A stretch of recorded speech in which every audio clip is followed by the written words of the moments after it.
Hey everyone, Claire Sterling here. Yamaha just announced it is leaving California after 50 years, and the political class is calling it a business decision, a logistics move, a quiet corporate restructuring. But I have been tracking this pattern long enough to know exactly what it is. It is not a decision. It is a verdict. And California has been earning it for decades. I want you to hold that word in your mind. Verdict. Because by the time we reach the end of this video, you're going to understand that what is happening to California right now is not a series of unrelated corporate departures. It is a single, coherent, data-backed judgment being rendered by some of the most sophisticated organizations on Earth. And the judgment is this: California has made itself too expensive, too complicated, and too hostile to business to justify staying. And the companies that have the means to leave are leaving, one by one, year by year, with increasing speed and increasing permanence.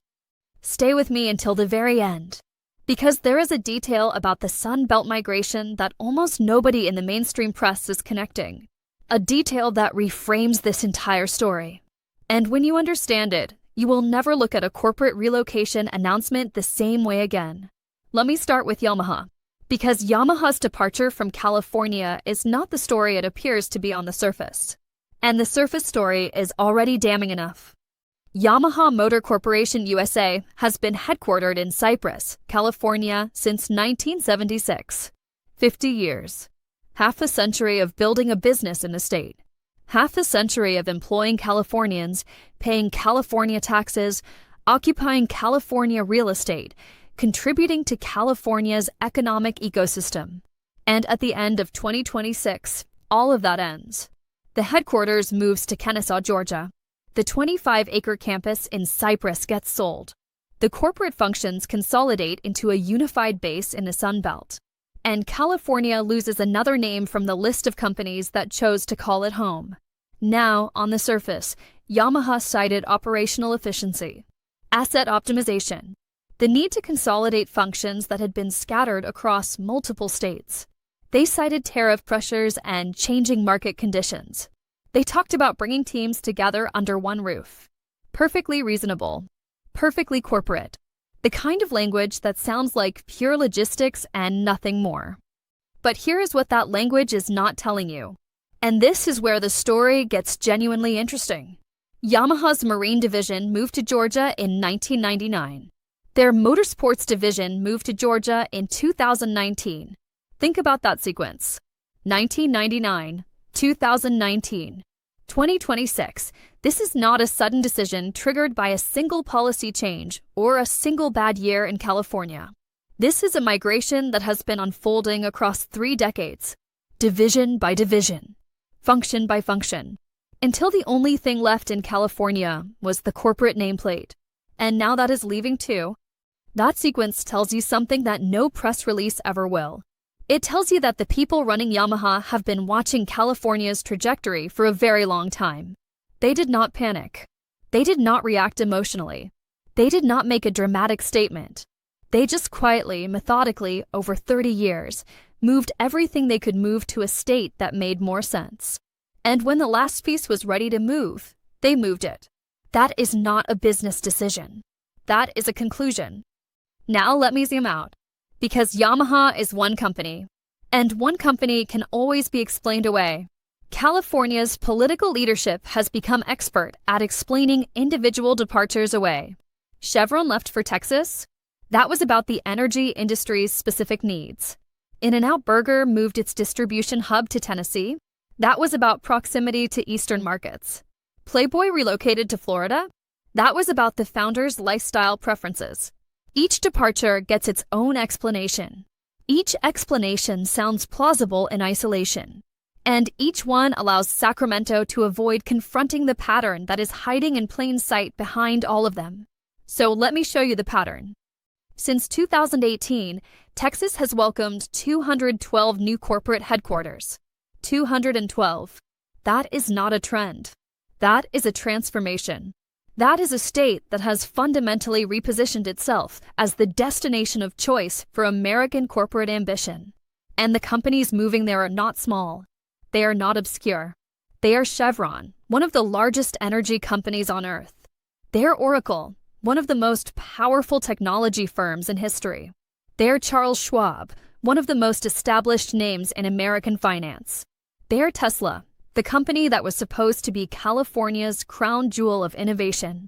All of them chose Texas. All of them made the same calculation.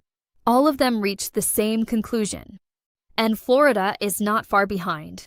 The corridor running from West Palm Beach to Miami, what financial insiders have started calling the Gold Coast, has transformed itself in the past 5 years from a retirement destination into one of the most aggressive corporate recruitment ecosystems in the country. Ken Griffin invested over $1 billion in Miami after moving Citadel there. He is currently building a $2.5 billion permanent headquarters tower on Brickell Bay Drive. Stephen Ross, one of the most powerful figures in American real estate, has co-funded a $10 million initiative called Ambition Accelerated. The explicit, stated, publicly announced purpose of that initiative is to call the CEOs of New York, Chicago, and California and invite them to Florida. Personally, with a $10 million budget behind the invitation.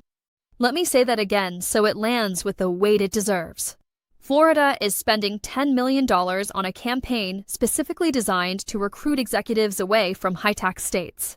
They are not waiting for companies to discover them. They're going to the boardrooms. They're going to the corner offices.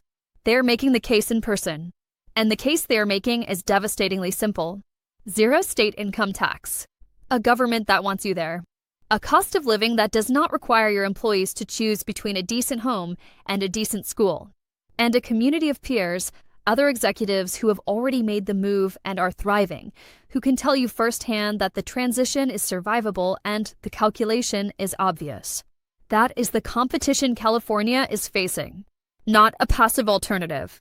An active, funded, strategically coordinated campaign to take what California is losing. This is where it gets dangerous.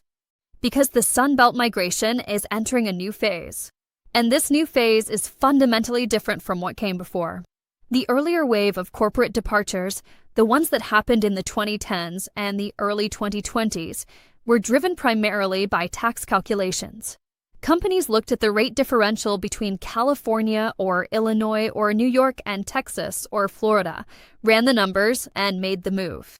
Those departures were real and consequential, but they were, in a sense, transactional.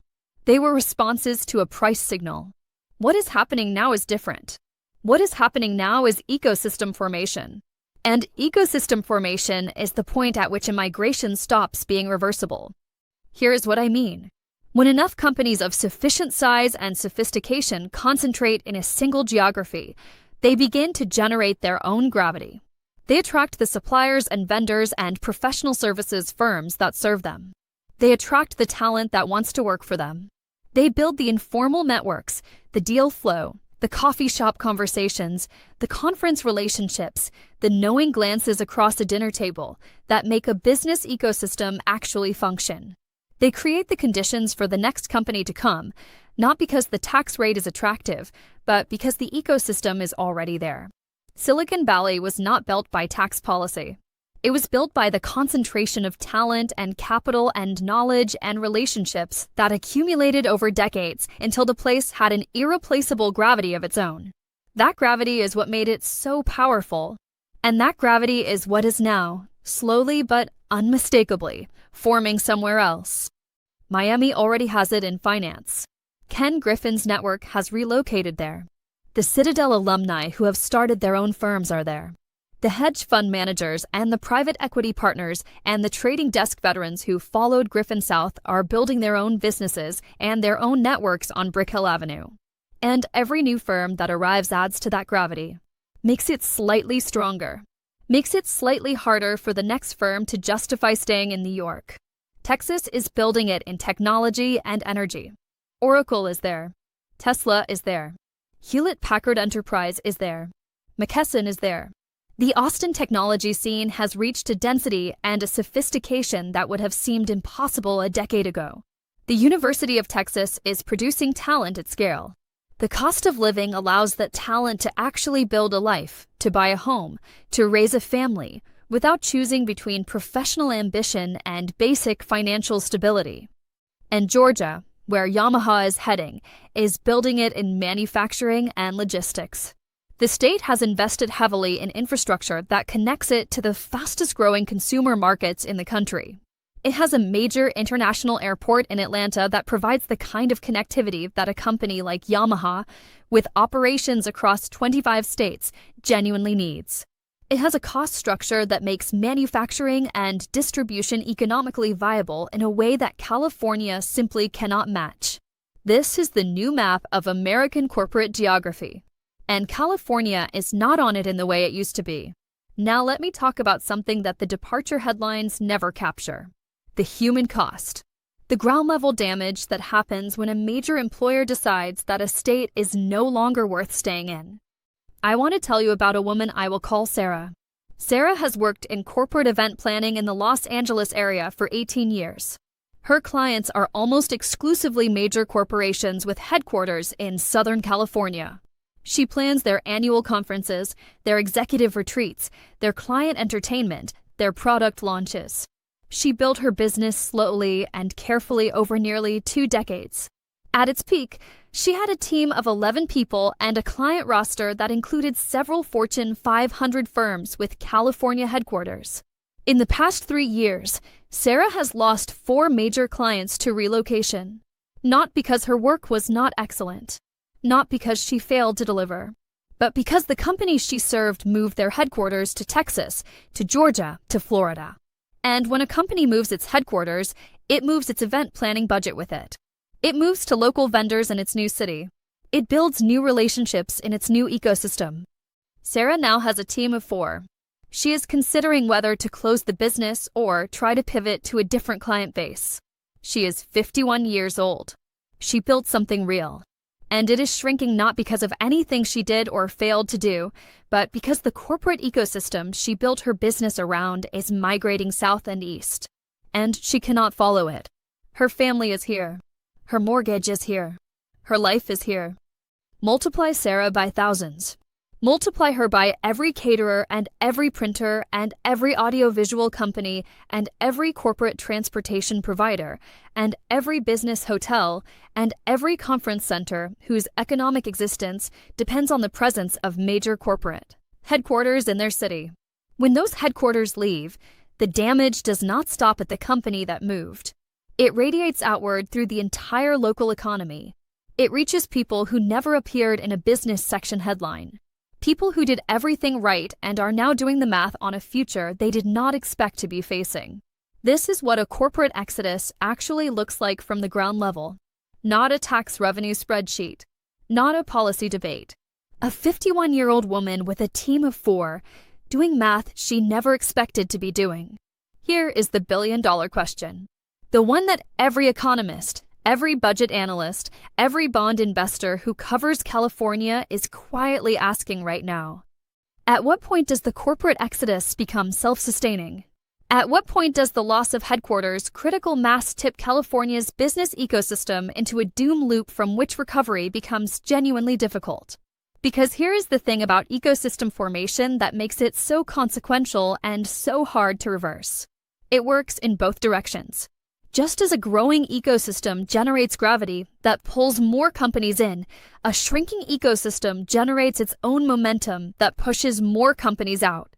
When the talented engineer is choosing between a job in Austin and a job in San Jose, and all of her peers are moving to Austin, and the Austin ecosystem is growing and the San Jose ecosystem is contracting, she chooses Austin. And her choice makes the Austin ecosystem slightly stronger and the San Jose ecosystem slightly weaker. And the next engineer makes the same calculation with slightly more evidence pointing in the same direction. And the loop tightens. California is not yet in that loop in a way that is obviously irreversible. The state still has extraordinary assets. Stanford and Berkeley still produce world-class talent. The entertainment industry is still concentrated there. The defense technology sector is deeply embedded in Southern California. The agricultural output is irreplaceable. These are real strengths and they matter. But the corporate headquarters migration is not slowing down. 212 new headquarters in Texas since 2018. A $10 million campaign to recruit executives to Florida. Yamaha joining a list that already includes Chevron, Oracle, Tesla, Charles Schwab, McKesson, Hewlett-Packard Enterprise, and dozens of others. The direction of travel is clear, and the speed is increasing. And here is the detail I promised you at the beginning of this video, the one that reframes the entire story. The companies that are leaving California are not just taking their headquarters. They're taking their supply chains. When a company moves its global headquarters, it does not just move the executive offices. It moves the decision-making authority over where to source, where to manufacture, where to invest, where to expand. It moves the relationships with suppliers and vendors and partners. It moves the gravitational center of an entire economic network. Yamaha's move to Georgia is not just about Yamaha. It is about every company in Yamaha's supply chain that will now find it marginally more logical to locate closer to Georgia than to California.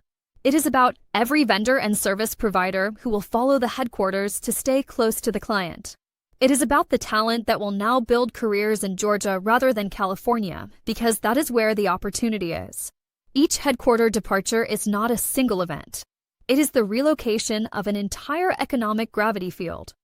212 of those gravity fields have moved to Texas since 2018.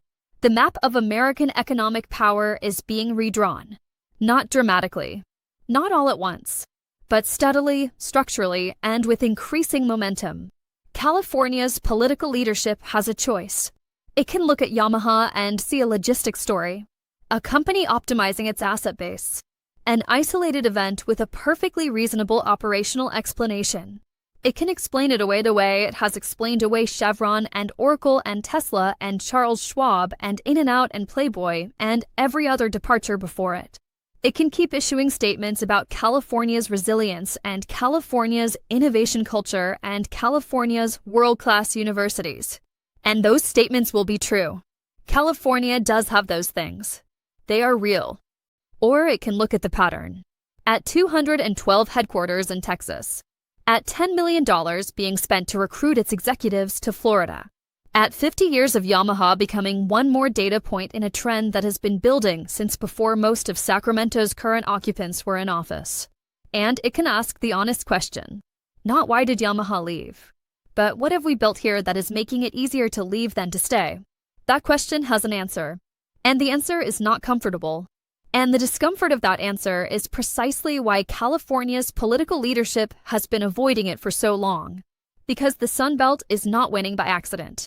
It is winning by design. Texas designed its tax structure to attract capital. Florida designed its regulatory environment to attract executives.